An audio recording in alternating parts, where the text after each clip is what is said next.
Hello, everybody.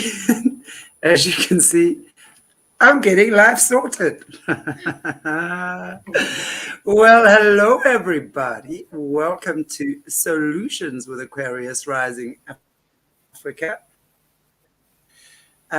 So awesome to be here. As you can see, I'm in the dark. I've got a ring light shining square on my face. So every pimple or every wrinkle I've accumulated in the past 57 years is about to be exposed. Anyway, it's load shedding here again, and it's obviously quite dark. It's winter. So yeah, I've got at least about an hour on my laptop at least. So we're gonna get cracking. The last time Brice had to fly off or got knocked off because of your internet issues. So hopefully we will not be knocked off at all tonight. Hello, Brice. Hello, Thea. How are you? So good. Thanks. I know I was saying I don't hear the construction right now, so I'm praying they're at lunch. Yeah. Well, I pray so too. And looking forward to actually continuing with the Hathor, right? Part 3 tonight, actually. So that's pretty cool. I like Hathor. She's takes no nonsense. No, and she's a little nerd, isn't she? I love that she's so smart. She's like, it's the electrons, and I'm like, wait, hold on there, sister. Can you speak to me like I'm 5? Because science is not my forte. So she's a smart one. I like that with that sciencey side of her, she's also all about joy and creativity, and that's the side I like about her. And isn't that, in all seriousness, though, you look at like all these ancient cultures, not just Egypt, but like even India, and the priests were often the doctors and scientists as well. Science and spirituality for most of our existence on this earth have been one and the same. It's only as of late that with like the Rockefeller institutions that they've started to try to separate the two, which it was never. And I will say, though, as coming from a family of doctors, I have heard it said many times by many of my family members, and most of my family members do have a spiritual practice. They're most of them do believe in God, but there are just some things that science can't explain, that there are phenomenons that happen that science has no answer for, and most of them, like Absolutely. I said, have a belief in God, so they understand that there is something greater. And my grandfather used to say all the time, even with medicine, there's a reason why they call it practicing medicine. It's always just a practice. It's never like concrete, right? It's always just in a state of like practicing. Yeah. Did we lose Shanti? Oh, there she is. Is she frozen? Yeah. Am I? There you are. All freezing up again. Oh dear. Okay. Well, and it's very interesting that you talk about the practice of medicine and stuff like that, because it really is. No one really knows, right? Right. But it's very interesting because obviously when we look again at energy, and when we're looking at, for example, the Gateway program, which is what the CIA used for mind control. Okay, it's a proper CIA. It's now recently, I do believe, been declassified. Okay, but it's a document where and we've mentioned it before, but they've taken like very advanced meditators, for example, and they've measured their brain waves as to what happens and how the front and the left meets and what happens. It's obviously very scientifically done in terms of monitoring how it works. But then what they would do is they would take those natural frequencies, let's say, of the meditator, and then through their technology, they would amplify that. So that's how they would then get like and they've done a whole lot of studies on like remote viewing. Transcendental meditation is a big one they use, and we've spoken about that before. But so that's why they take the knowledge that exists, that is pretty much available to humanity, but even on a smaller scale, because you're not getting very many advanced meditators, for example. Compared, let's say, with 8 billion people, I would say maybe 250,000 would be advanced meditators on the entire planet, so they would then find these people, and a lot of them, now I know as well, very interestingly, speaking about this, there was a saint in India. His name was Swami Rama. He is no longer around, but I have his book. It's called Walking with the Himalayan Master. Wow, it is fascinating. It was written by one of his disciples, actually, after his death, because he's no longer around. But this guy actually dedicated himself to science for, I think, 2 years, where doctors and scientists were actually doing research on him, because he could literally drink poison. I mean, on 2 occasions, he drank strychnine, right? And the doctor passed out because there was nothing, apparently the doctor went, passed out. He couldn't believe what he was seeing. So there are people like that exist, like the saints, a lot of the saints and a lot of these guys that spend their life meditating. They perform a very important function. And we also know that the system has also gotten hold of a lot of the Buddhist monks and stuff like that, and have used them for nefarious purposes as well.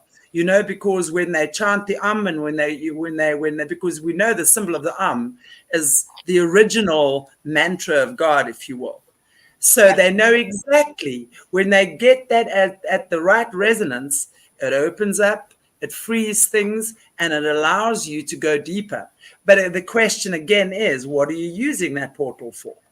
Because, we know in Tibet as well, there's a huge portal there. And I've covered that on my channel. I like what you're saying, Shanti, because again, that goes back to what the law of one says, and what I keep reiterating to people is darkness cannot create anything. It can the only thing it can do is take from the light, steal from the light and invert, or try to mimic. So all these practices, and you're right, and that's why you have to be so careful with the teacher you're following, or like making sure, because any tool can be used for good or for bad. Any tool can be used for good or for bad, right? It's not about the intention. But as you were saying that, Shanti, and this is something we can even talk about off camera or see what our viewers would like. But when we finish maybe either the Emerald Tablets or this, have you heard there's a book series? I thought I had it here, but I think it's in my other bookcase out front. It's the Teachings of the Far East. It's a book series that gets into like it's a very rare book. I think I have it up front. I had it here, but it's a very rare collection of all these great teachings from the Far East that might be kind of interesting to look out collectively to see what these teachings, to see how where they come from, because these are all, again, nothing is created by the darkness. So all of these teachings are originally were coming from a place of good intention. Yes. To help people. But you know what we've also discovered about that? The teachings of the East, just like Christianity, okay, they will give you a certain amount of stuff that keeps you juicing it, right? Am I back? Oh, yeah. Yeah, no, I think you were saying there's a lot of corruption with the Eastern teaching, and that's why people like to go to India themselves, because I know, like we're required. But even then, if you're looking at the old Indian yogis, they were all men, okay? Oh yeah. And that information was completely preserved for men. So in many ways, that was also not the full teaching. Because I know from my time in India as well, when I was staying at the ashram, and I was speaking to Guruji there, and I was saying to him, you guys talk about the mind and this and that, the next thing. I said, come, talk to me about cells in the body. Yeah. Talk to me about the body and the emotional cells. These guys have no idea about that. Yeah, and I discovered at an ashram in Pondicherry, okay? And the ashram there, I can't remember the name of it, but it was in Pondicherry in India. And there used to be a female saint known as the mother. And the mother, female teacher. yeah. Yeah. And the mother originally, she was the only one, and I've bought several of her books. She was the only one talking about emotions, and I was like, wow, this is fantastic. She's an incredible woman.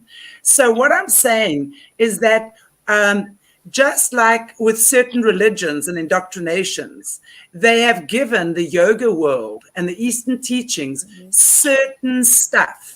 And the stuff is not necessarily wrong. It's not wrong teachings at all. Watered down. But it misses a lot of stuff as well. So there's stuff they've left out, and that's particularly because they did not originally want yoga coming to the West, which I can understand why, because if you look at the yoga world in the West now, it's a freaking joke. Because there's nothing, it's nothing about yoga. Look, I agree. It's good to get people understanding to breathe and the body and how it works and all of that. So I think in many ways it's good, but of course it's become quite a commercialized thing. But that's what I love about my lineage. Like my lineage, we're required to learn Sanskrit. I have 3 Sanskrit teachers. One is a female who's really high up, very respected. It's like the Sanskrit classes are way harder than anything else. Indian teachers are very strict. You're there. I cannot be involved in any teacher trainings or I lose my authorization. They're very strict about these 200-hour, like you do not do that. We have to go you have to be enrolled at school for like 3-4 years before there's a possibility of you maybe getting authorized. They're very strict. In like lineage-based yoga, there's no teacher trainings. You have to learn Sanskrit. I mean, when I'm in India, I spent years in India. So did my boyfriend, years in India studying, and it's the same lineage of Krishnamacharya and we have Saraswati, who is one of a huge female teacher in the school as well. And they're very, right now I would say, let me think. So there are 500 people. I believe the number is 500 authorized in the world today through my lineage. And I know the Yoga Alliance has ripped off Ashtanga. The Yoga Alliance will offer 200-hour teacher trainings in Ashtanga yoga. Those are not legitimate because as an authorized teacher, I can't even be involved in those, or they take that. That's a huge no-no. You're having to, they won't let you even run a Mysore room unless you know enough to, that's like Guruji would say 10, 15 years and then maybe teach. Then maybe. And so, it's true. Like and my teacher gives a lot of conferences on this about what the West has done. It's horrifying what they've done to the yoga. And I honestly like vinyasa flow classes, which is that's the vinyasa flow is kind of like the polite word is to say contemporary. That's the contemporary. It's piss easy. Vinyasa flow classes are piss easy compared to like lineage-based yoga. Lineage-based, even the physicality of the practice is unbelievably challenging. You're talking 2 hours of just pouring sweat, legs pulled behind your head. My friend wore one of those Apple Watches once just to see experiment. And in 1 hour, she had burned 600 calories in her practice. That's how intense it is. But that cellular structure, and actually my boyfriend talks a lot about this, the cellular structure of the body is being through traditional yoga. There's purpose. And that's why, like, you look at things like the Yoga Karanta, for example. So the Yoga Karanta is is thousands of years old, and it's a papyrus of these different sequences that bring about different experiences in the body. And that's what we use to design. So I don't choreograph the practice. In traditional yoga, we don't choreograph it. There's a template we're using, primary is yoga chikitsa, and that takes about 10 years to learn. So it's physical therapy. I explained the way, if you look at the seated series, you have Ardha Baddha Padma, then Tari and Mukha to the Janu Shasana. So Ardha Baddha, Tari and Mukha are expressing 2 different polarizations of the emotional, energetic properties of the body, and then Janu Shasana neutralizes it. And so there's this. So what Shanti's saying is true. They don't teach this stuff in the West. This you have to go, and like my school in India, you have to go through a brutal. They won't even accept everybody. Like there is a very high demand where you go through like a process to show that you're ready, because they're not going to take somebody who isn't ready for the work. And so that is correct. Well, I think, what I think with stuff like that is that at the end of the day, it's what they're teaching. For me, it's so important that there's like we speak about here as well. There has to be the yin and the yang. There has to be the masculine and the feminine that matches each other. And that's where I think in many instances, yoga does fall short of giving the full balance of that. No, there for the in the simple traditional reason. practices there is though, and they talk about where the masculine and feminine are playing in. Like there is, like you go through that. There's like they kind of go through it in the sequencing. But it's more on an intellectual level that I found. So they'll talk about it a lot. It's and it's also very energetic. And like I've sat through conferences on this. No, the traditional has both of them in there. Both like and I talk about my students with this as well. Like and I show them in the practice where and how to get into that. So that's in traditional. So like in like contemporary yoga, you are going to see like power yoga. And actually, there's a great yoga journal article that Guruji wrote, because back in the 90s, Yoga Journal sent Guruji a letter asking about like power yoga, and he wrote a scathing letter back to the Western world and was like, you don't know a thing, you don't know what you're talking about. Power comes from God. Anyway, but in these, if you have a chance to like look at teachers who are using the Yoga Karanta, the masculine, the feminine, that's all in the practice, and you see where it's weaving itself in and out, and where it's moving in the body too. So, and I teach that with my students as well. And you see the reciprocal energy versus the linear energy. So that is in traditional yoga. So that is absolutely in the old, but you have to go to India for that. And you have to go to a specific, because there are scam artists in India as well. You have to go lots to of them. Lots of them. You have to make sure you are on with a legitimate lineage where there is credit there, and where you in it. And so it's you have to be very, very, very careful with that. And I feel very blessed because I've had this opportunity to study with some of the quote unquote the best. They're the most renowned, and they do have a very high, like I said, if I am ever involved in any teacher trainings, I will lose my authorization so quickly. Like they make sure we don't get involved in scams. They make sure that we are very integral in our teachings and the way that we present the information. So you can find it, but unfortunately, a lot of the corrupted yoga is more accessible and more out there than real stuff. Good stuff. Yeah. So. Okay, well, we will have more yoga discussions at another time. So I'm thinking we should do the Hathor Speaks. Brice, do you want to maybe start? And I'm just saying that because my laptop is halfway down now. Okay, did you say you guys left off? So Hathor Speaks, page 113, since I got bumped up last week. All right, cool. I can, yeah. Absolutely.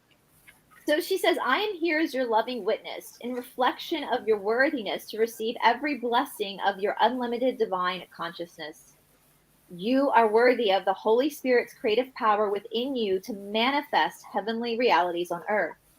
Just as I once walked the earth birthing a golden age movement, you also have chosen this lifetime to participate as a leader in humanity's next golden age of miracles. The true joy of this human lifetime is to discover how unlimited you are in your ability to heal, empower, and create any outcome that you desire for sheer pleasure of your self-realization. Your awareness is seeking to consciously experience and gather the momentum of your multidimensional self through an electrostatic communion with all your incarnations. Guided by your own Holy Spirit, this electrostatic communion is the vehicle for creating the peace that you and all of humanity are seeking. So isn't that interesting? The peace you are seeking is within you, not outside of you. Always.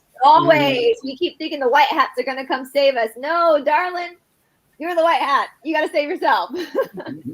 You are here to heal and empower all of your parallel lifetimes through the initiations and activations of this single lifetime.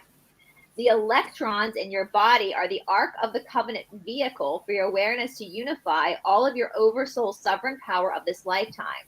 As a leader in the next golden age of miracles, your authentic embodiment of this holy communion will activate others to access the same potential within themselves.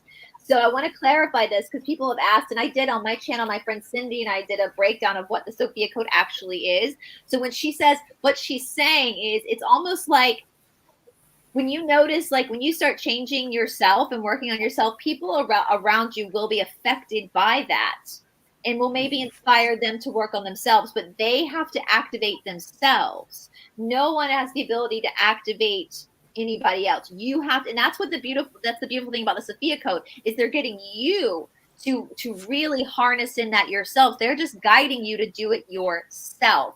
And in this, when she's talking about the parallel, I was talking to Mr. Fox this morning, which I know he's coming on with you guys next week. He's real excited. But I was having a conversation with Mr. Fox this morning about another theory. But he said something interesting about the law of one, where your higher self, so your oversoul, your higher self has already kind of been through the experience.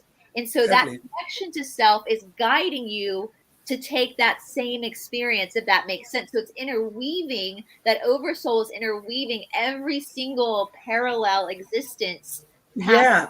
And that's in the law of one as well. It's, because time is not linear. That's the thing, And if we think about full consciousness from where we actually come from, right? Mm-hmm. So we think about the full consciousness of that. And so full consciousness already knows everything. So what we're doing is we're experiencing what we already know. So it's one thing knowing that the world is round or flat or toroidal or whatever it might be.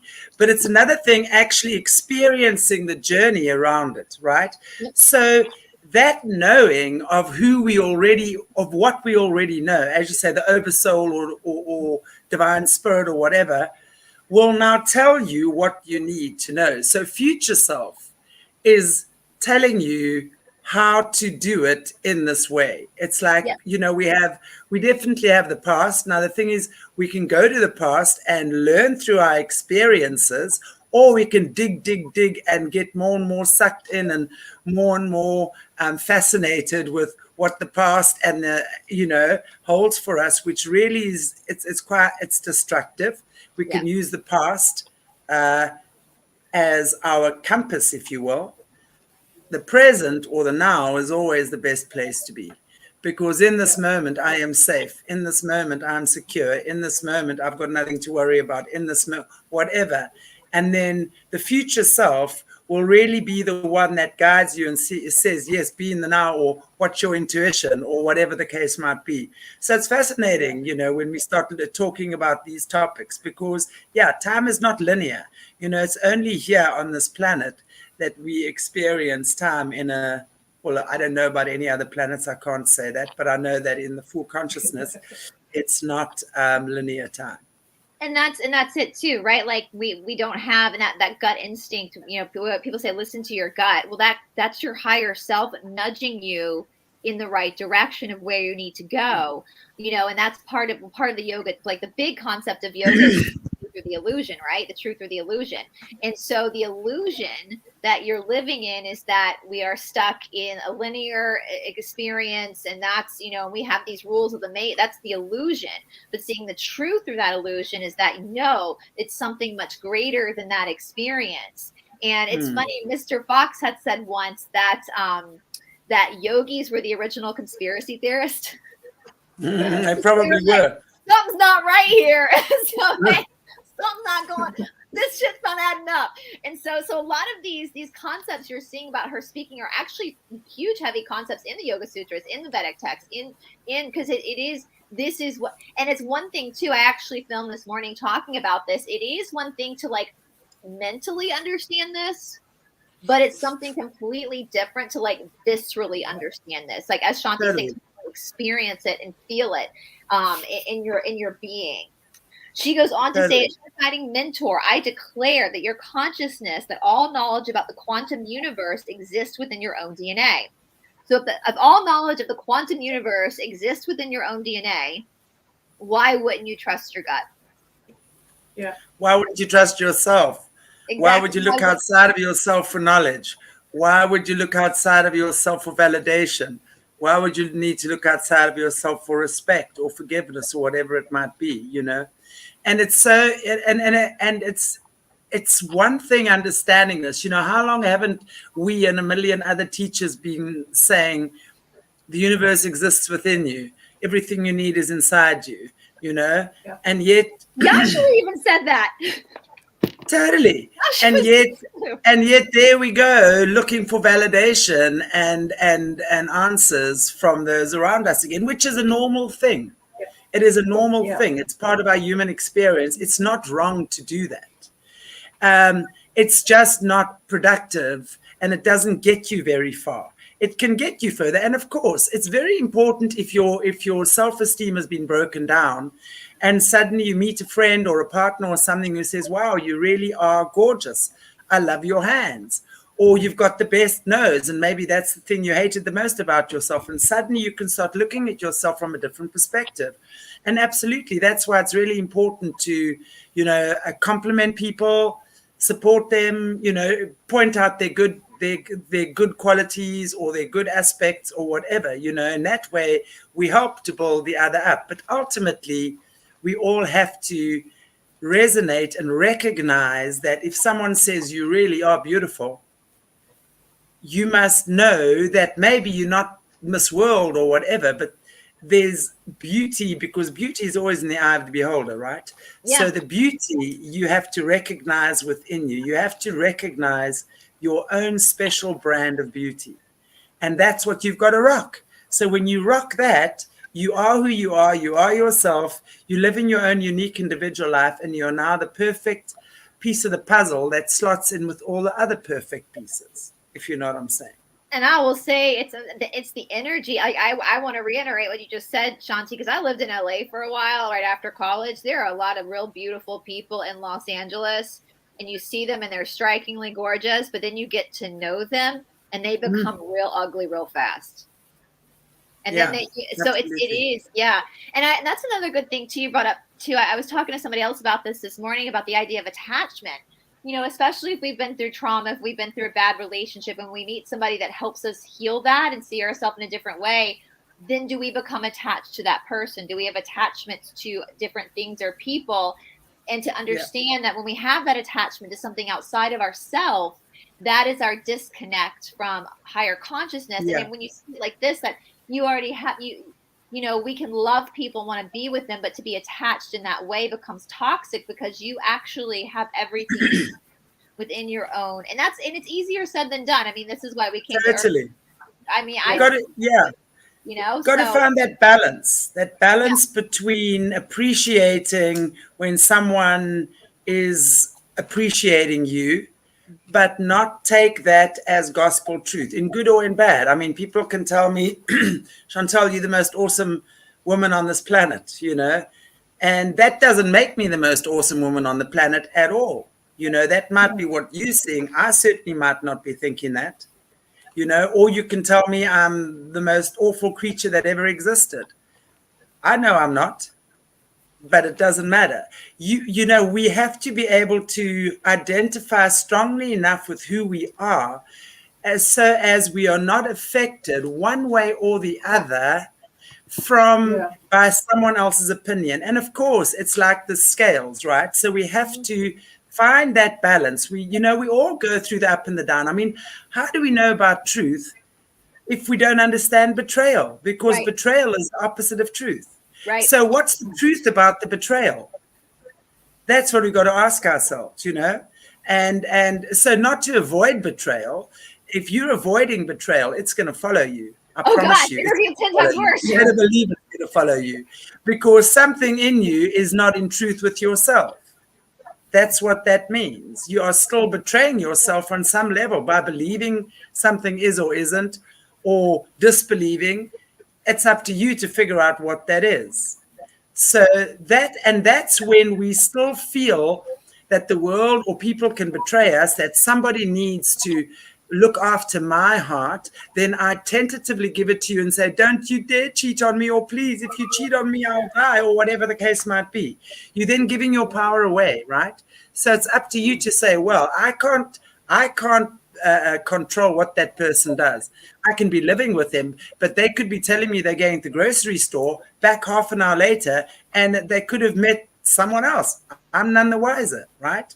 So you can't control someone else's behavior, but what you can control is the way you respond or react. We either react or we respond, right? So for me, when I've had situations around betrayal, it's Aina, man. It's so sore. I will go back and I will look, and it might take me a month. It might take me 3 months. It might take me a year to figure it out completely. But you better believe I understand that is my lesson in discovering what my truth about me is. Yeah. So it's like we have to be able to do that and know that if someone leaves or dies or disappears or runs off with your best friend, you are still, it has nothing to do with you as a person. It's your energy that is calling for you to look further for deeper truth. Because if that's what's occurring in your life, then there's something around truth that is not quite true. So that's how we deal with these things. And that's so important. I love how you're saying that, Chantelle. It's almost like God takes a highlighter, or the universe takes a highlight and highlights things that you need to work on. I mean, I've said that before.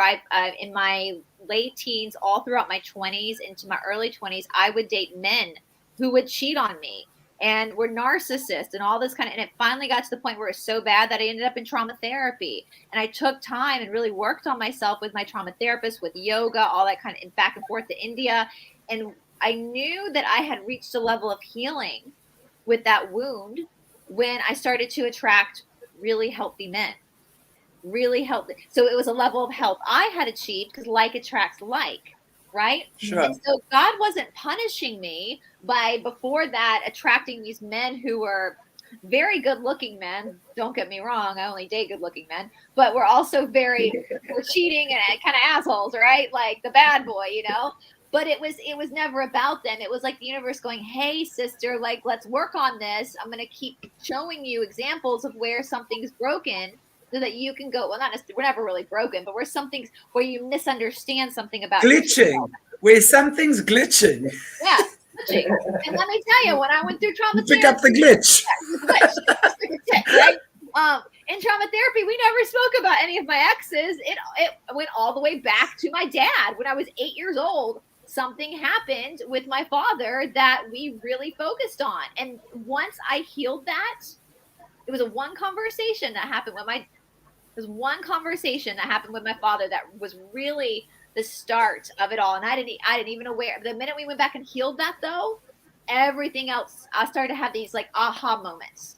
So really, but you could only heal your dad, your physical relationship with your dad, once you'd healed your own inner wound.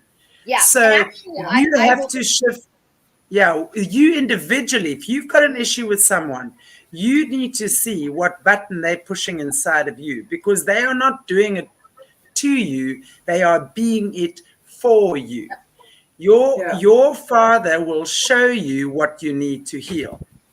Yeah. If he's abandoned you, he's going to show you about masculine and abandonment issues that you've already brought into this life from previous incarnations. And if it's that prominent in your life at such a young age, then it's saying, go check there. There's a button, pop, pop, pop. I'm going to push it until you fix it. It's your button. That abandonment from him happened many years. I'll tell you, I'll tell you the story of what happened, where it started.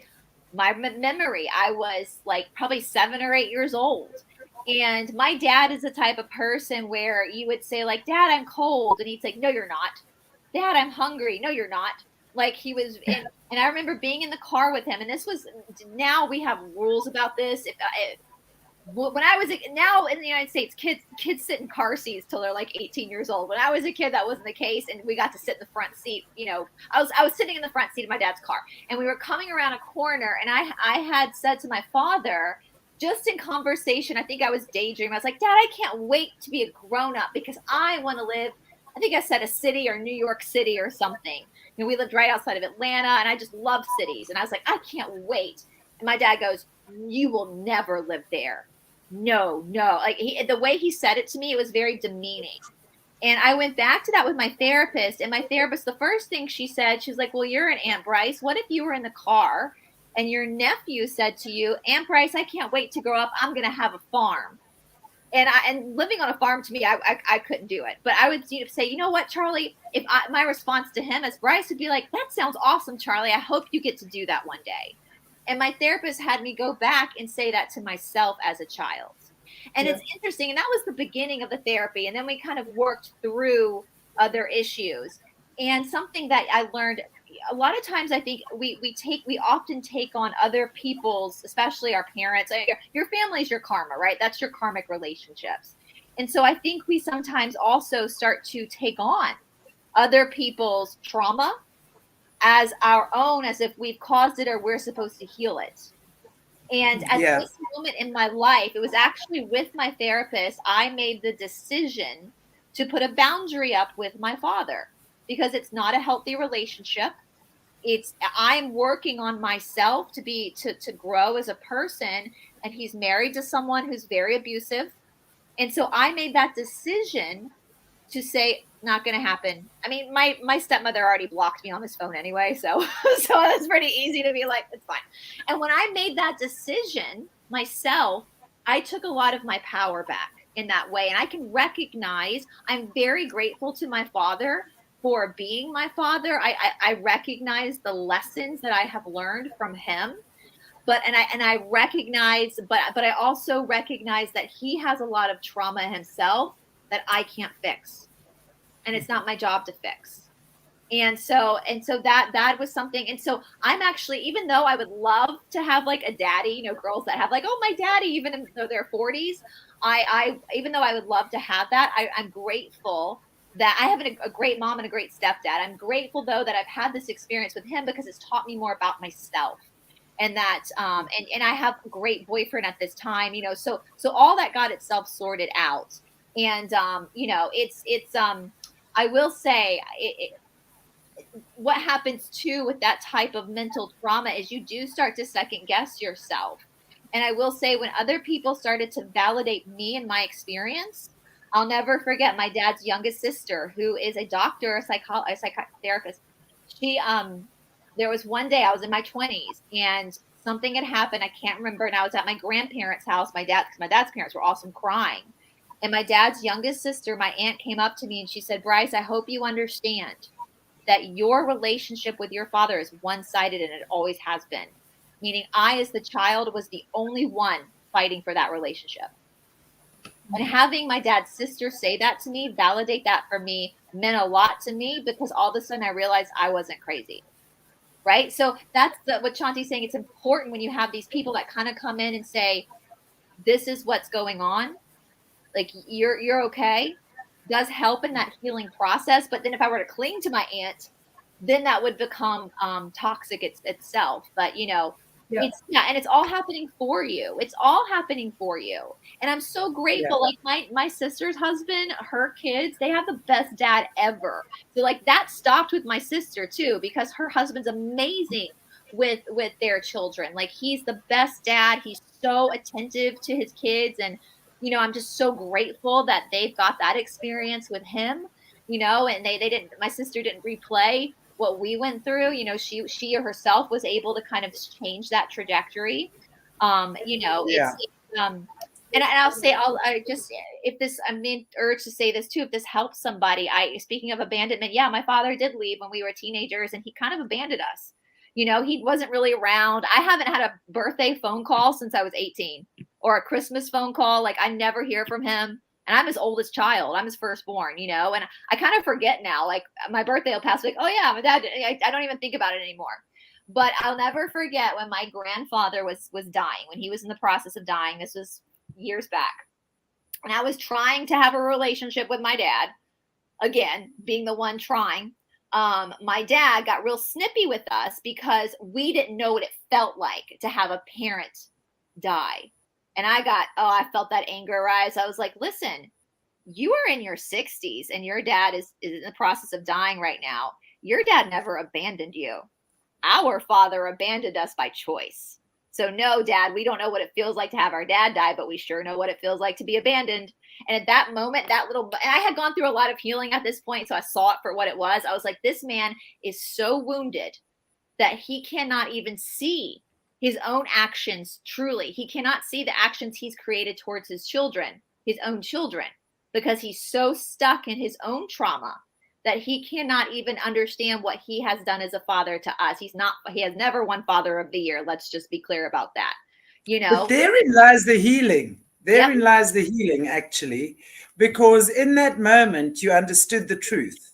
Mm-hmm. You understood that he actually did not have any ability to be anything more than what you wanted or what you know, as a child, because it's like trying to take a bud, like a bud of a flower, and ripping it open and expecting it to be this beautiful bloom, you know, instead of understanding that this is just a bud. You can't expect the you know. So that would have been your moment of understanding that. Because you see, and then when we understand that, when we understand, gosh, it really is a moment of truth. And I want to just say that's the moment where it's like, everything just dissolves. All the pain, you go, oh gosh, okay, I understand that. I get it now. Yeah. You know, obviously as a child, you have expectations of your dad and your mom, your parents. But obviously when you're an adult and you're going through the healing work, it's these times that you can recognize the gift in the experience. And the gift really is I'll that never forget. he didn't know how. He truly did not know how. He does not know how to be a father. I'll never forget. I was on 400 going north out of the city of Atlanta, and I was talking on. Now we can't talk on the phone, and he's saying on the phone to me, and it was a mix of anger and like, oh, I see. Oh, I see. You can't even begin to understand what you've done to your children because you're still caught in your own trauma.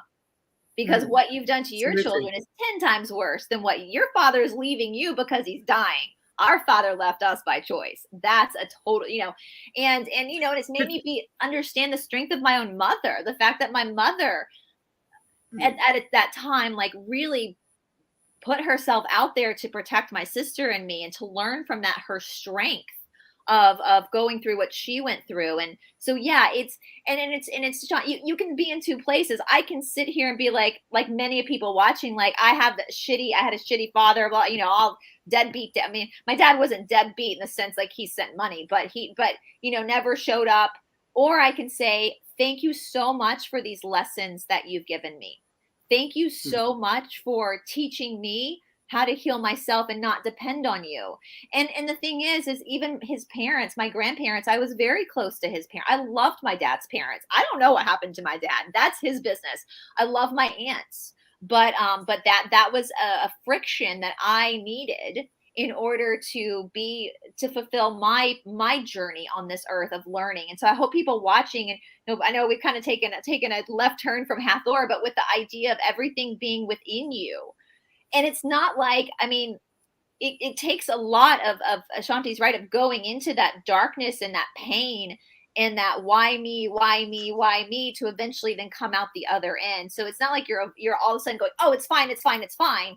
No, you have to kind of go through those feelings of because pain is real, right? That's why we have a nervous system, so that you can actually ask that question.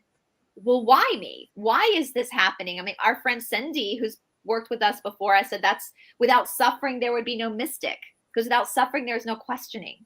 There's no questioning of anything. And so, it is possible to take these relationships that you have in your life that cause you a lot of pain and see them as opportunities to use the friction to grow and understand. And because I had that issue with my father, I had the incredible opportunity to go through trauma therapy, which was one of the best things that ever happened to me. My therapist was amazing. And because of that, I was able to see life in a different way and see that relationship in a different way. And because of that, I healed a part of me that then attracted amazing, healthy men in my life that were incredible. And so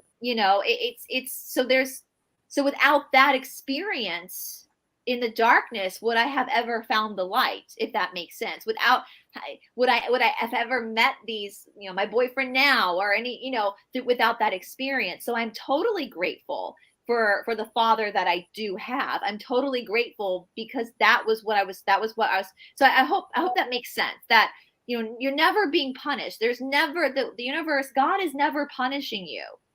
Things are happening for you to understand more about yourself, because you do have the answers in the universe in your DNA, right? They are there. So yeah. Totally. Totally. Mm-hmm. All right. Okay, so as your guiding mentor, I declare to your consciousness that all your knowledge about the quantum universe exists within your own DNA. I now invite you to directly access this encoded information by journeying with me to the inner temples of your subatomic universe. So we often say that emotionally we go in, and now she's actually going to literally take you into the particles of your DNA. It is, and I actually underlined this and put a star by it. So obviously the first time I read this, I thought this was really important. It is safe to be curious about who you really are. It is safe to be curious, to go, who the hell am I really? Right? That's part of the illusion too. We talk about in yoga, is when the illusion starts to crumble and you go, well, what's left? Who am I really? Well, it's safe to be curious about that. Discovering that your body is actually a hologram of perception held in place by electrons does not devalue its worth. Rather, this discovery returns you to an elegant equation of your own divinity, manifesting your many bodies through electrons. So I hope that you are literally living in a simulated hologram that you created. It's being held together by these electrons for you to experience yourself, for the soul to know itself, right? Isn't that cool? How amazing are we that we did this? And we spoke about this with the Emerald tablets too, with what tablet 4 or 5? Thoth said this as well. You manifested. Surprise, you did this. You did this. But plot twist, you did this. So your human form is a manifested miracle that is worthy of your highest respect. Let me read that again. Your human form is a manifested miracle that is worthy of your highest respect. Exploring the holy of holy communion available to you within every electron of your body sets your consciousness free from limitations of form. And any limitation of form, we study this again. This is what the 3rd and 4th pada of the Yoga Sutra is about. Any limitation of form is something perceived to you through your brain, through your thoughts. Yoga Chitta Vritti Nirodha. That is why there are people who can literally levitate, because they've broken some sort of bondage that they had in their thought. The Sophia code within you can be activated for living in electrostatic communion with all the manifestations of yourselves, giving birth to new realities. My Keycode 2 transmission mentors your awareness to access and explore your multi-dimensional abilities for navigating within and beyond the quantum space-time continuum. As you are destined to learn in this next Golden Age cycle, accessing your multidimensional gifts will be essential for leading humanity through its next evolutionary leap. I'm here to mentor you as a way shower of unlimited access to the divine potential. Hathor steps towards me. As she does, the Ophium wheels and wings of light rustle in resonance with her every movement. Raising her iridescent golden wings high above her crown, Hathor lifts a golden ankh of life to my lips. I immediately hear the sound of bees buzzing in my ears, and smell of frankincense fills my senses. The voice of my higher self instructs me to open my mouth. The ankh of life passes over my lips and dissolves down my tongue as sweet nectar. Placing one hand on my heart and one hand on my crown chakra, Hathor begins to sing the song of Sophia over me. Her voice carries me through the light of her stargate and into the center of my own being. I'm now open to receive this empowerment to activate Keycode 2 within my DNA with the following declaration. As a sovereign creator of the one Sophia source, by the power of my I am presence, I now declare this invocation heard and answered by the unified field of my whole self. I accept that I hold the keys to my heaven on earth. I accept that I create my reality by the power of my word. My word is good. My heart is pure. By the loving power of my pure word, I now recognize and accept my electrons as the quantum access point and vehicle for expressing the sovereign power of my unlimited divinity in human form.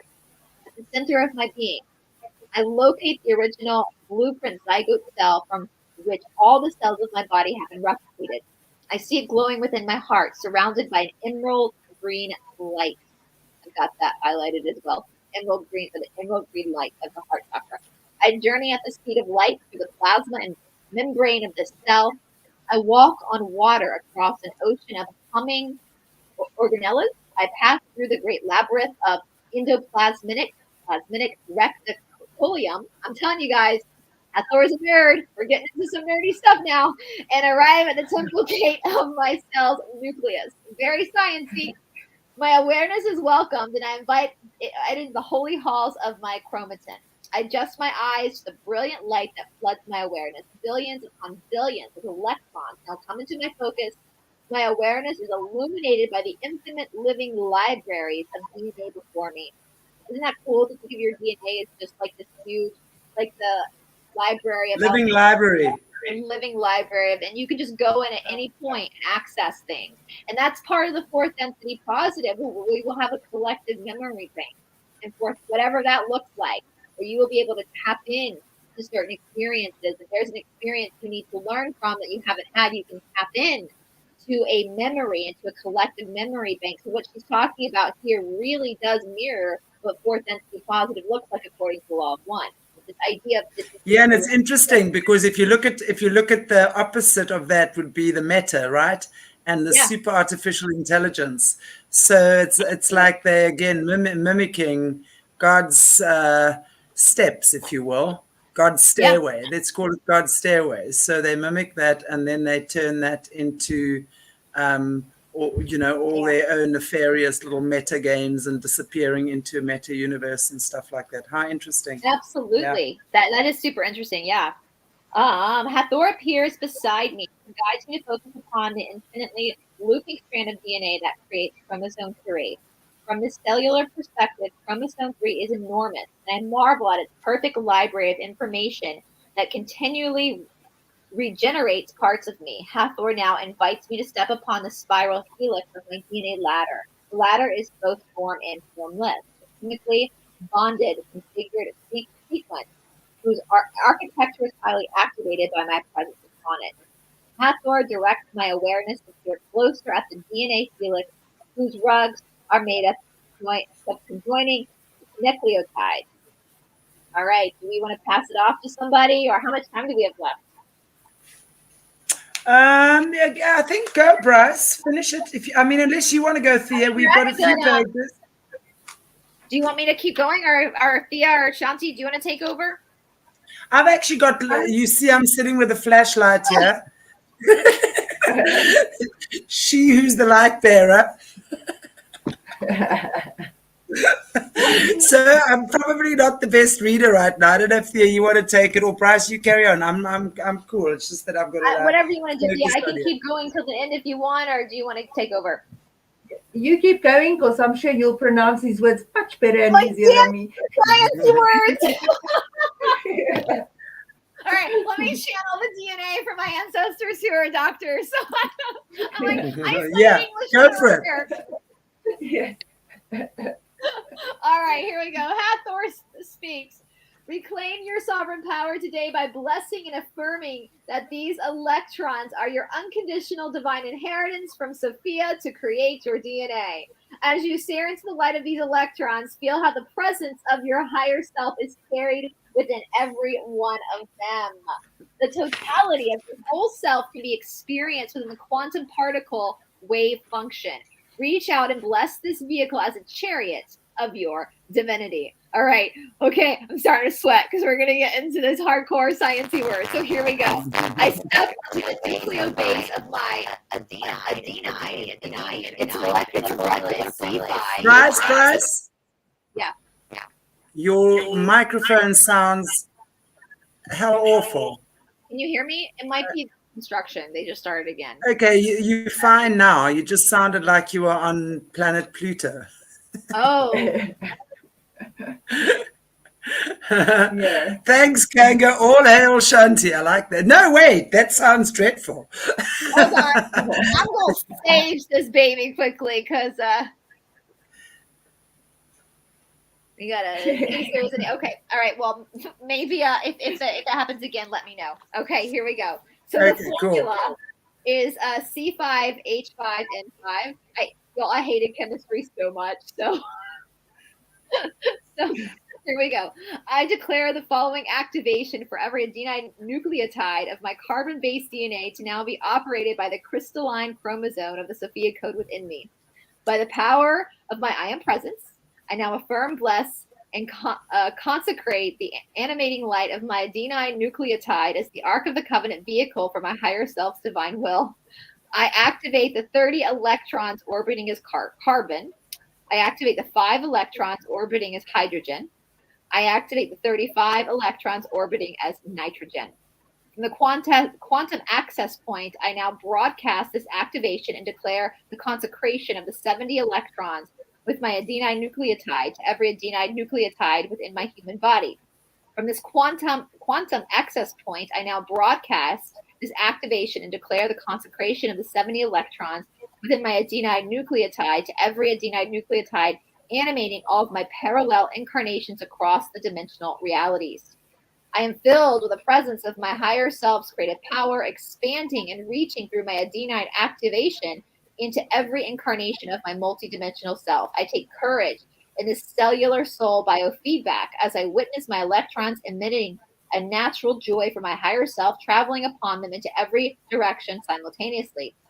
Blessing the moment of this DNA activation, I follow Hathor's lead to keep going.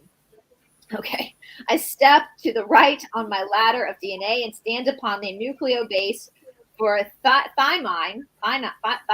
Its molecular formula is C5H6N2O2. I declare the following activation for my thymine nucleotide of my carbon-based DNA to now operate by the crystalline chromosomes of the Sophia code. I'm probably botching these science words, guys, because I don't really. Science is not my play field, so I apologize if I am. By the power of my I am presence, I now affirm, bless, and consecrate the animating light of my thymine nucleotide as the Ark of the Covenant vehicle for my higher self's divine will. I activate the 30 electrons orbiting as carbon. I activate the 6 electrons orbiting as hydrogen. I activate the 14 electrons orbiting as nitrogen. I activate the 16 electrons orbiting as oxygen. From this quantum access point, I now broadcast this activation and declare the consecration of the 66 electrons within my thymine nucleotide to every thymine nucleotide within my human body. From this quantum access point, I now broadcast this activation and declare the consecration of the 66 electrons within my thymine nucleotide to every thymine nucleotide, animating all my parallel incarnations happening now across all dimensional realities.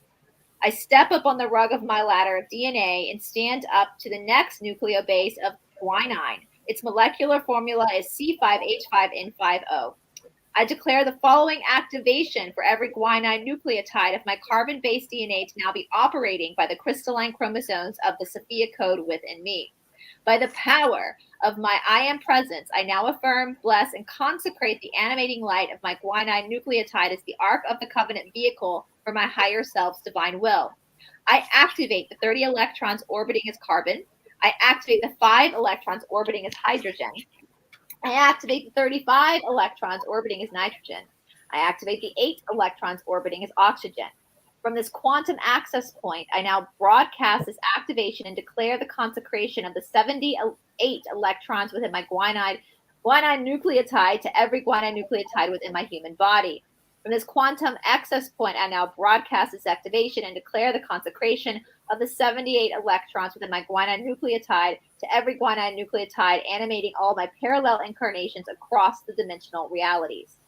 Hathor directs me to step to the left to declare the following activation upon my nucleobase of cytosine within every strand of my DNA. Its molecular formula is C4H5N3O. I declare the following activation for every cytosine nucleotide of my carbon-based DNA to now be operated by the crystalline chromosome of the Sophia code within me. By the power of my ion presence, I now affirm, bless, and consecrate the animating life of my cytosine nucleotide as the Ark of the Covenant vehicle for my higher self's divine will. I activate the 24 electrons orbiting as carbon. I activate the 5 electrons orbiting as hydrogen. I activate the 21 electrons orbiting as nitrogen. I activate the 8 electrons orbiting as oxygen. From this quantum access point, I now broadcast this activation and declare the consecration of the 58 electrons from within my cytosine nucleotide to every cytosine nucleotide within my human body. From this quantum access point, I now broadcast this activation and declare the consecration of the 58 electrons within my cytosine nucleotide to every cytosine nucleotide, animating all of my parallel incarnations across dimensional realities. I accept that I hold the golden keys to my heaven on earth. I accept that I create my reality by the power of my word. My word is good and my heart is pure. By the loving power of my pure word, I wholly accept that I am an omniscient creator of quantum reality as revealed by my divine inheritance of electrons. Your divine inheritance of electrons. That's cool.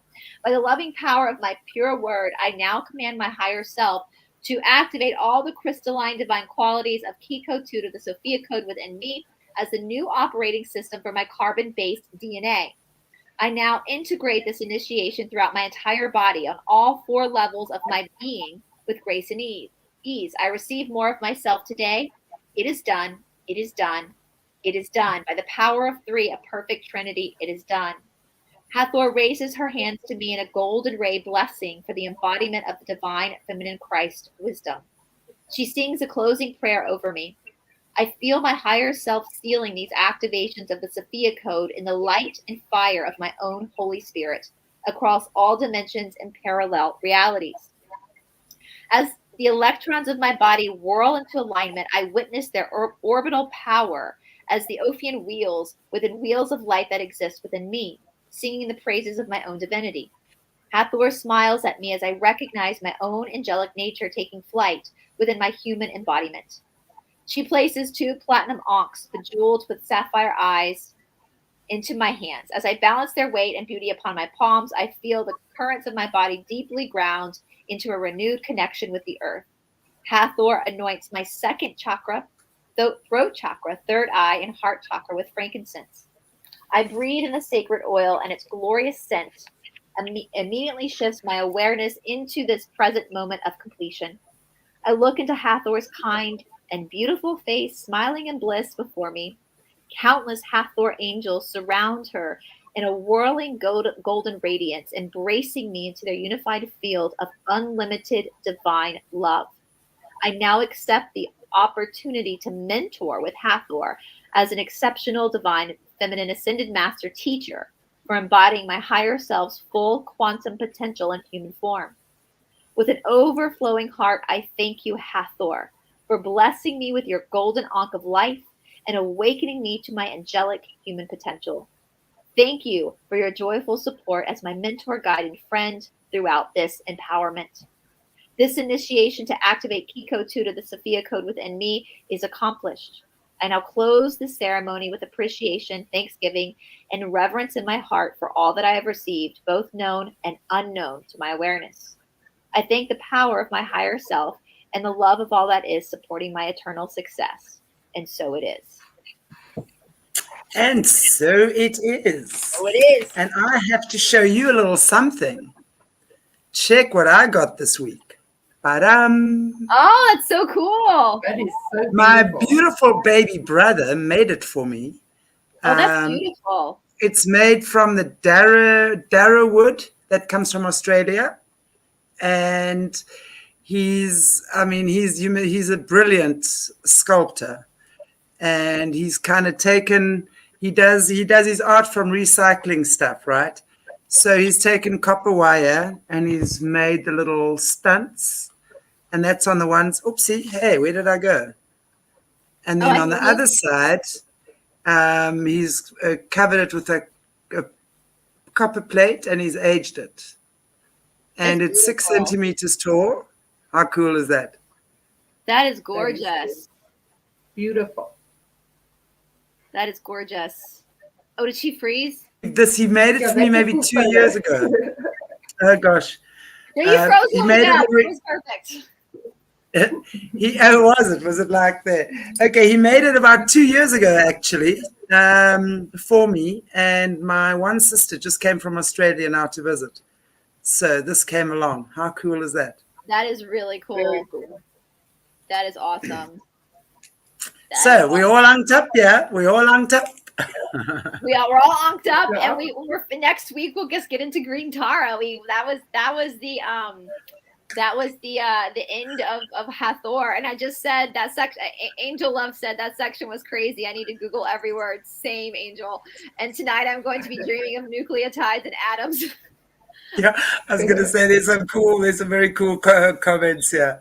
Yeah, absolutely. So we're all like zazzed up. We'll see you tonight in the ethos somewhere. Everyone's like dancing and atoms and everything. We'll be doing some kind of a new nuclear dance there in the airwaves. See y'all there. Oh, best I don't do that. Cut.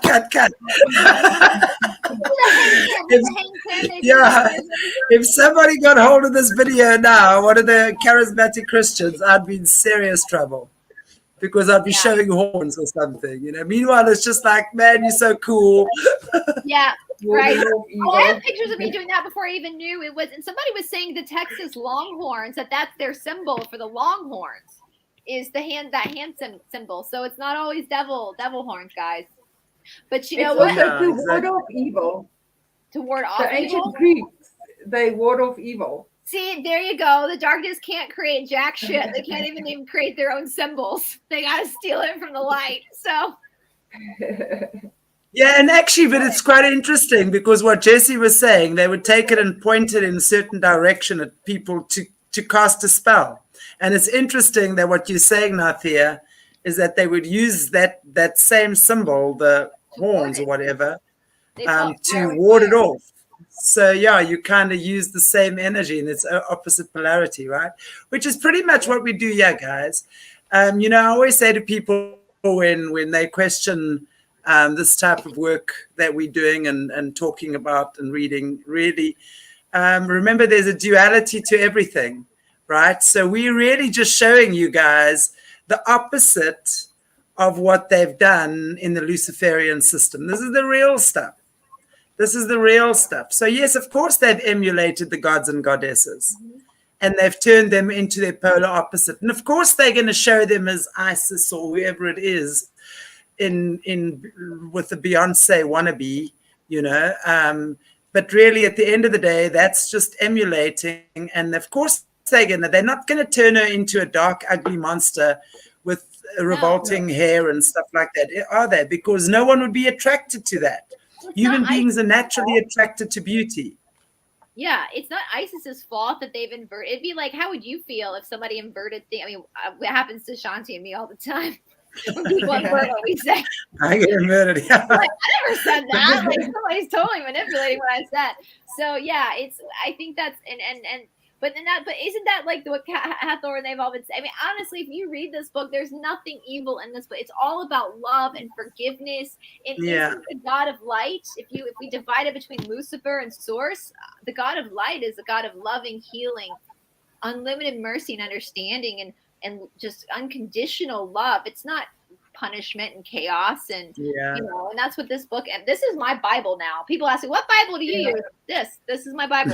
Keycode. It's this right here. And I got to tell you, another very, very good Bible is the Aquarian Gospel of Jesus the Christ. I have and I know you have it, Brice. Yeah, I have that right here. Fantastic.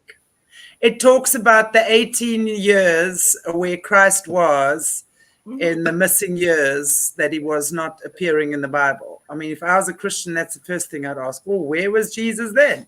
Yeah.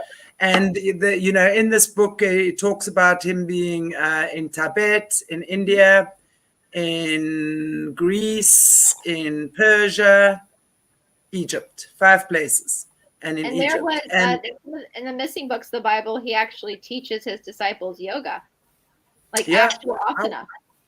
I would definitely believe that. I mean, I would imagine that's what he would have done for sure. I will believe that. Yeah, and totally. the yoga teachers are 5,000 years old, so he was already studying the and you see the correlate. Yogananda has a good the yoga of Jesus, where he goes through the teachings and correlates it with the yoga teachings as well. So I know the Christians aren't going to want to hear that, but that doesn't mean just because your feelings aren't facts. That's just the fact that he studied in India and he taught yoga. And it doesn't matter if that hurts your feelings, or that's if your backup programming is pushing up against that. It doesn't change the truth, right? So, yeah, exactly. And I just think all of us have to read, get these books or read them online or do whatever, explore. Really, it's the time for that. Remember, it's the age of Aquarius. We're all about knowledge. We're all about understanding. Definitely the flip side of the age of Aquarius is certainly what we're going through now. AI, massive artificial intelligence, lots of medical viruses. Aquarius is all about technology and artificial intelligence, if you want to call it that. And of course, it's that versus spiritual intelligence, because on a spiritual level, of course, what does Aquarius teach us to do? 11th sign of the zodiac, okay? First of the master numbers, and it represents your 2 legs. So you're actually standing up now, and you're acting on your truth, and you're walking your talk. Aquarius demands that. I'll tell you that much. Because if you're not acting on your truth and you're not walking your talk, you're going to get sucked in by the AI and all the disgusting little diseases and viruses that they're creating in their laboratories.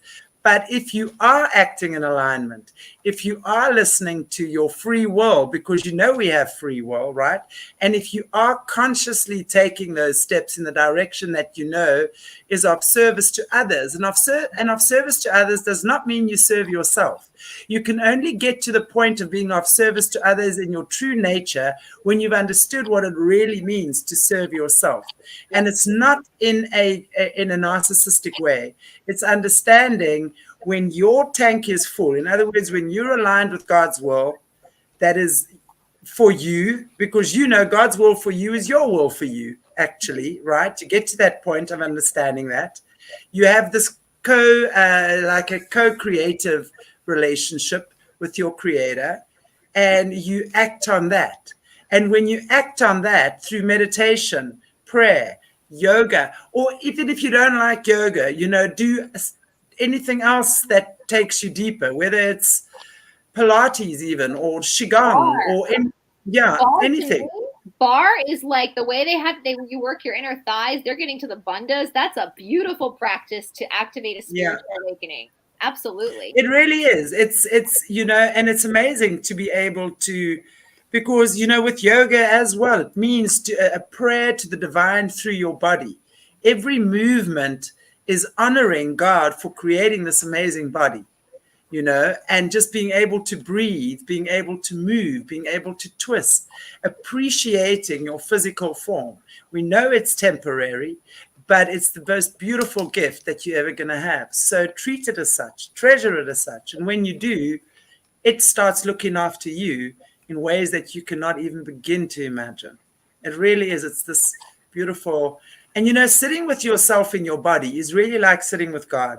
Honestly, for me, just to sit for 10 minutes, switch everything off at the end of the day and just meditate, or just sit in silence for 10 minutes and just feel. Mm-hmm. If I'm feeling bad, especially, I do that.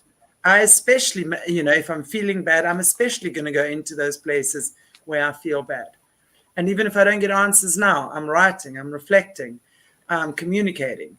It's about getting to know yourself. And when, that's what Jesus said, know thyself. Know what your challenges are. Know what your strengths are. Know where you need to work on yourself. I know myself very, very well. It doesn't mean I'm perfect. I'm probably the most imperfect person ever. but I know that about myself, and I'm quite okay with that. You know, that's the difference. Yeah.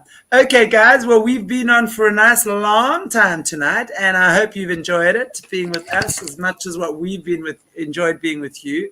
We're an hour earlier next week, correct? Yes. An hour earlier. Yes, we are on 5:30 Safford time, and I think that's 11:30 Brice time. So yeah, 11:30 time. Yeah. America. Yeah. New York City. Okay, so yeah, that's Brice time, whatever time that is. I want to just say thank you so much, everyone. I'm Laurie, Angel Love, Kanga. Thank you for liking my Unc Kanga. I like it too. Okay, and it's true, Kanga. It feels so good to be kind and compassionate to yourself. It really does. You know, when the day you give yourself permission to stop beating up on yourself, it's really incredible, and you actually become your own best friend, and then you start hanging out with yourself, and you actually don't really like hanging out with others after that. True story. I mean, you can tolerate it. I'm just kidding. I'm just kidding. I'm saying that you have no problem being alone then. As much as what you enjoy having company, you also enjoy being alone and not having an issue with it. I got to tell you, especially through this time, I always say to my friends, it's much easier actually having a partner.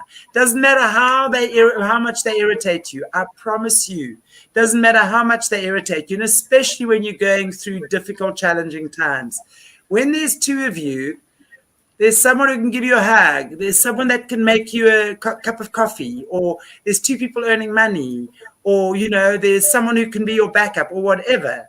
So, but when you're living on your own, and especially, I mean, I've gone through this now for the past few years, especially through these spiritual changes in the world and in the all over. Oh boy, you have got to be so on your, or for me anyway. And I've loved it. It's been torture sometimes, I've got to tell you, because I wake up with bruises on my face and scratch marks on my neck and bruises on my jaw and under my eye. But I also understand what's going on. But, to wake up with that and you go, whoa, actually, that was a rough night. Okay, let me breathe. Let me stick my head in ice water. Let me go and do yoga. Let me just get myself back in line again. And I promise you, it's during those times that you really need to be with yourself and God. That's the time that you find the tools in yourself that you never even knew were there. So being alone is a great blessing. There's a difference between being alone and being lonely. Mm-hmm. Yeah. Big difference. It's a frame of heart. It's a frame of mind. So enjoy both, enjoy both. There's lots of joy to be experienced in everything. And on that note, I want to wish you all a beautiful week. And I don't think I see you guys again this week. Might, maybe. But so far, I'll only see you guys again on Monday next week, again with Brice. And Mr. Fox is coming. I can't wait for the episode with you guys. Fox I'm so excited. But Mr. Fox is chicken because he won't film live. He won't do Mr. live. Fox is chicken. Foxy Fox is a chicken. He won't do live. Trust me. Yeah, he won't do live. So I know y'all are filming Monday, but it will be like Tuesday. But I'm so excited. I think I might just try and manipulate him to go live on future shows. But anyway, you see already, I'm very confident about this, aren't I? Can you just do your normal self? Should we just go live? And go live. I think we should go live. Are we live today? Bing. He's one of the smartest humans I know. But he's like when he was on my show, he's like, "This isn't live, right? This isn't live, right?" And I was like, "No, if I don't do a lot of things live on my channel anyway, because he's like, I'll just freeze if it's live." I'm like, if my ass can go live, I'm just. I hear him trying to pronounce these sciencey chemistry words like.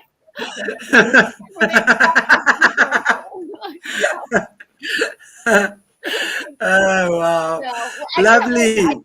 I'm gonna once that releases, I will share it on my platform too, because I'm very excited to see the conversation you guys have. So Yeah, I'm looking forward to that, I have to say, because we're gonna kind of like chat about some of the stuff, obviously, that you chatted about as well. But I want to chat with him as well about literally how it connects to the Cabal, to SRA, all of that stuff. So we're going to be looking at these little organic portals and maybe I punch a heart chakra in there. We'll punch a heart chakra in there. Yeah, I kind of know how they because he'll refer to it. He refers to it like fourth density negative entities versus fourth density. Like they're channeling fourth density negative entities. We're channeling positives, but they have different role. I know exactly how he's gonna. So it'll be exciting. It'll be the 3 chakra people. I love that, Kinga. Beware. Yeah, exactly. But you know what Rumi says, and Rumi is absolutely my favorite Sufi of all time. And Rumi says, break your heart wide open. Oh boy, yeah. I've had my heart broken wide open. On 2 occasions in my life, 3 occasions in my life. I'll tell you that much. And it's a beautiful thing because suddenly all the pieces kind of just slot in where they're meant to. There's no gluing it together or, oh my God. You know, it's like shatter and let it all fall into place. So that's beautiful. So hopefully we'll be opening up some heart chakras. Hopefully. I can't wait. On Foxy Fox's show. Foxy Fox. And so you guys don't bother Shanti after it's all over. I got a lot of emails about Mr. Fox. I know he sounds sexy. He is very sexy, but he's got family. Well, apparently Brice knows him. I mean, I don't even know what Foxy Fox looks like. I know him. So he's got a family, you guys. So he is not available. Oh. Sorry, ladies. I told him, I said, I got a lot of emails for you. You are like man of the year. He was like, really? I was like, yes. Lovely. So anyway. Okay, guys. Nice. Yeah, looking forward to that. Definitely looking forward to that one. Okie dokes. Love you all madly. Mwah, mwah, mwah. God bless you all. Take good care of your beautiful selves, and we will see you back next week again. Same time, same place, same peeps. Now I've got to try and put this thing off. Wait. Guys, I'm going. Okay, I'm going. Bye.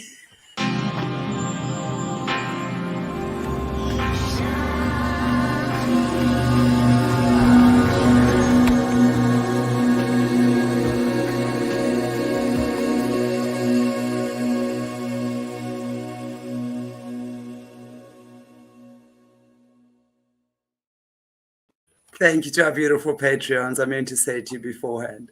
Those are our Patreons. We so appreciate you. Thank you. Mwah. Okay, now I'm really going. Bye. Oh, shit, it's not ending.